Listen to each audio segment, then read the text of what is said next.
Hello friends, viral के एक और एपिसोड में आप सभी का स्वागत है। अगर आपको मेरी वीडियो पसंद आए तो इसे लाइक करना, चैनल को सब्सक्राइब करना। ये वीडियो को करते हैं शुरू। पिछले चैप्टर में हमने देखा था कि जिनहो और होबिन दोनों ने ही एक दूसरे के पेट में सरिया घुसा दिया था और दोनों की ही बॉडी से खून निकल रहा था बहुत ही जोर से।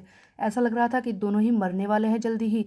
तो इस चैप्टर की शुरुआत वहीं से होती है जहाँ पर हर कोई लाइव स्ट्रीम में ये सीन देख रहा होता है कि किस तरह से होबिन और जिन्हो का खून बह रहा है। होबिन के साथ भी लाइव स्ट्रीम देख रहे हैं। तब गियोल बोलती है कि ये होबिन कर क्या रहा है, क्या ये मरना चाहता है। दूसरी तरफ गायुल वो बुरी तरह से डिटेक्टिव के पीछे पड़ी होती है और कहती है कि प्लीज मेरे दोस्तों को बचा लीजिए। देख रहे हैं आप लाइव स्ट्रीम में, देख रहे हैं कि क्या चल रहा है, वो जल्दी ही मर जाएगा। आप कुछ करते क्यों नहीं, यहाँ क्यों खड़े हैं, जल्दी जाइए। अब यहाँ पर डिटेक्टिव बताता है कि उसने कोस्ट गार्ड को भेज दिया है होबिन को बचाने के लिए, जल्दी ही वो पुलिस वहां पर पहुंच जाएगी।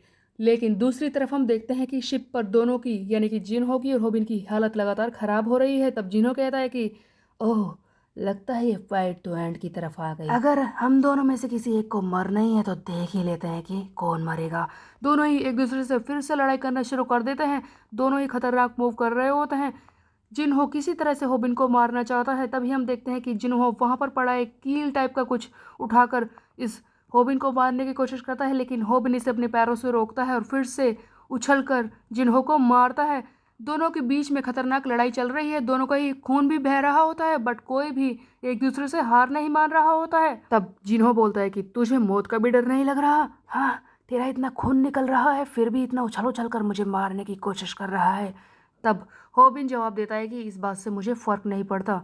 इससे पहले कितनी बार ऐसा हो चुका है कि मेरा मौत से सामना हो चुका है। होबिन बोलता है कि ऐसी सिचुएशन तो मेरे पास कई बार आ चुके हैं। तब होबिन याद करता है अपनी सारी फाइट जो इससे पहले उसने लड़ी है। सबसे पहले पैगो को उसने पीटा, उसके बाद इसने ताइहुन से लड़ाई की, मांगी से लड़ाई की, सियोंगजन से लड़ाई की। उन सारी फाइट्स में कहीं ना कहीं होबिन को लगता था कि वो हार जाएगा और एक बार वो हारा तो वो मर जाएगा, लेकिन हर बार वो किसी तरह से जीता है। तब होबिन आगे बोलता है कि मुझे पता था, मुझे अच्छी तरह से पहले से ही पता था कि मैं कितना कमज़ोर हूँ और कितना ऑर्डिनरी हूँ, ऐसा लड़का जो कुछ नहीं कर सकता। लेकिन मैंने कोशिश की, मुझे दिन रात कोशिश करनी पड़ी, मैंने अपने आप को बदला, एक पागल कुत्ते की तरह खुद को ट्रेन किया ताकि मैं हर एक फाइट जीत सकूं। और उसके बाद मैंने वो किया भी। मैंने ताइहुन को पीटा, पैगो को पीटा, मैंने सियोंगजन को पीटा, वेंग को पीटा। हर एक फाइट में मैंने उन सबको हराया और अब मैं अपनी मेहनत से यहाँ पहुंचा हूँ। होबिन लगातार बोल रहा होता है कि उसने कितनी मेहनत की है, कितनी मेहनत से, कितनी ट्रेनिंग के बाद वो यहाँ पर पहुंचा है। लेकिन जिन्हो उसका ध्यान कहीं और ही होता है। वो सोच रहा होता है होबिन को हराने की।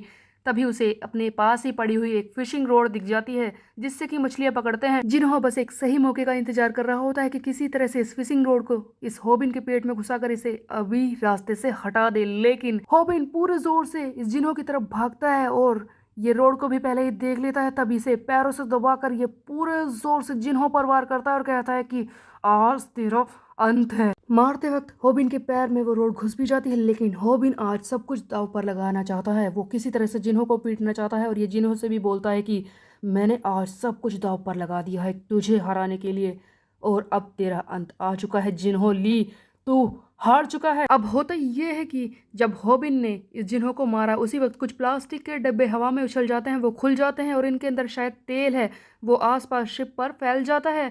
तब हम देखते हैं कि लाइव स्ट्रीम पर देख रहे सभी लोग हैरान हो जाते हैं कि क्या बात है, होबिन ने कमाल कर दिया, जिन्होली हार चुका है। होबिन के सारे दोस्त, इसके साथ ही जो भी लाइव स्ट्रीम देख रहा होता है समझ जाता है कि अब जिन्होली का अंत आ चुका है। तब जिन्हो बोलता है कि जैसा कि तुमने कहा होबिन कि आज हम दोनों में से एक मरकर ही रहेगा और उसी के साथ ये फाइट खत्म होगी, पर मैं हारूंगा तब जबकि मैं मरूंगा।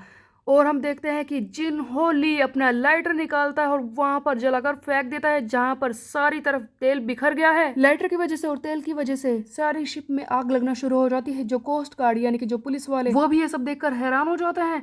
तब जिन्हो ली फिर से होबिन से बोलता है कि मिस्टर होबिन, जैसा कि मैंने कहा कि मुझे कुछ ज़्यादा नहीं चाहिए था, बस मैं तो अपने आप के बराबर एक इंसान से मिलना चाहता था।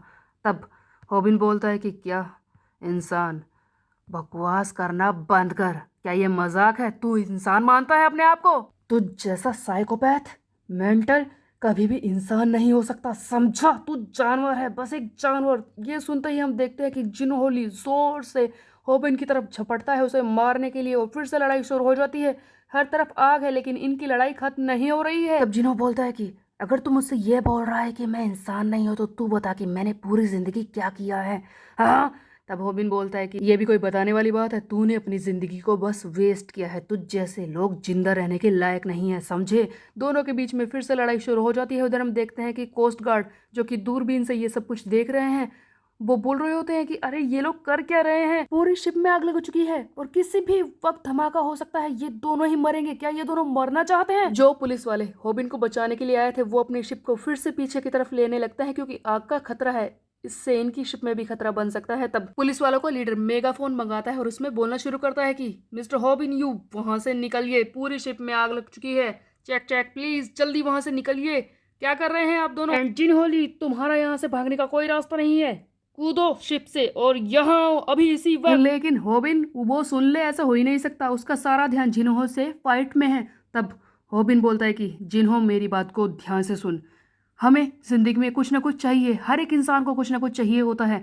मेरे लिए वो पैसे थे जो मुझे जिंदगी में बहुत ही ज़्यादा ज़रूरी थे, इसीलिए मैंने ये सब कुछ किया, फाइट करना शुरू की। और तुझे पता है जो चीज़ हमें चाहिए होती है ना उसे पाने का लालच और दिन पर दिन बढ़ता ही जाता है। मेरे साथ भी ऐसा हुआ, शुरुआत में मैं काफ़ी ज़्यादा लालची हो गया था, लेकिन अपने लालच को कभी भी दूसरे की परेशानी का कारण नहीं बनने देना चाहिए, समझा। मेरा लालच कभी भी दूसरों की परेशानी का कारण नहीं बना था। हम चाहे जो भी पाए, जिंदगी में कुछ भी पाने की कोशिश करें, लेकिन हमेशा एक बात याद रखनी चाहिए कि जो भी हमें चाहिए उसकी वजह से किसी और को नुकसान नहीं हो, किसी और की कोई चीज़ छीनी ना जाए, और यही एक असली इंसान की पहचान होती है, समझा। और मैंने पूरी ज़िंदगी यही किया है। फिर हम देखते हैं कि होबिन अपनी सारी पुरानी यादों को याद करता है, इसका पूरा ग्रुप दिखाया जाता है और ये पूरे फोर्स से बढ़ता है जिन्हों को आखिरी पंच मारने के लिए। होबिन चिल्लाता है क्या तुझे समझ में आया कमीने, और ये जोर से मारता है जिन्हों को पंच और अचानक से वहीं पर धमाका भी हो जाता है। अब होता ये है कि क्या हुआ वो दिखाया नहीं जाता, क्या होबिन और जिनहोली धमाके में फट गए, दोनों बच गए, दोनों ही कूद गए, इस बारे में कुछ भी नहीं दिखाया जाता। बट होबिन के साथ ही कोस्ट गार्ड यानी कि वो पुलिस जो यहाँ पर आए थे, वो सब जो भी लाइव स्ट्रीम देख रहे हैं वो सारे हैरान रह जाते हैं कि क्या होबिन मर चुका है। अब ये सवाल सबके सामने था, क्या सचमुच होबिन मर चुका था, ये हम देखेंगे नेक्स्ट चैप्टर में। तब तक के लिए मेरे चैनल को सब्सक्राइब कर ले, बेल के प्रेस को मिलता है। Bye bye guys.